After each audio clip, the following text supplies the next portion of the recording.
1 লাখ যুৱক যুৱতীক তেখেতসকলক 2 লাখ টকাকৈ দিয়াৰ কথা আমি কৈছিলো যে 1 লাখ যুৱক যুৱতীক 2 লাখ টকাকৈ তেওঁলোকক চিট মানি বা তেওঁলোকক ৰাজসাহায্য দি তেওঁলোকৰ আত্মসংস্থাপনৰ কাৰণে এটা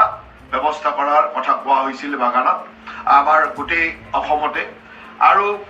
আন 1 লাখক বিভিন্ন ধৰণৰ ডিপাৰ্টমেন্টৰ আঁচনিৰ জৰিয়তে তেওঁলোকৰ আত্মসংস্থাপন মানে 2 লাখ আত্মসংস্থাপন আগন্তুক 3 বছৰৰ ভিতৰত আমি এক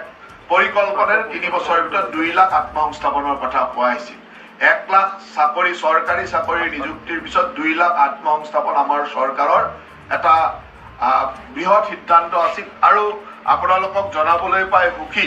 যে এই সিদ্ধান্ত লোৱাই নহয় এই সিদ্ধান্ত কাৰ্যকৰী কৰিবৰ কাৰণে আজি অসম চৰকাৰে 1000 কোটি টকা আবণ্টন দিয়ে আৰু 1000 কোটি টকা সেই কাৰ্যকৰী কৰিবৰ কাৰণে আজি 1000 কোটি টকাৰ আবণ্টনৰ কথা কোৱা হয় তাৰ লগে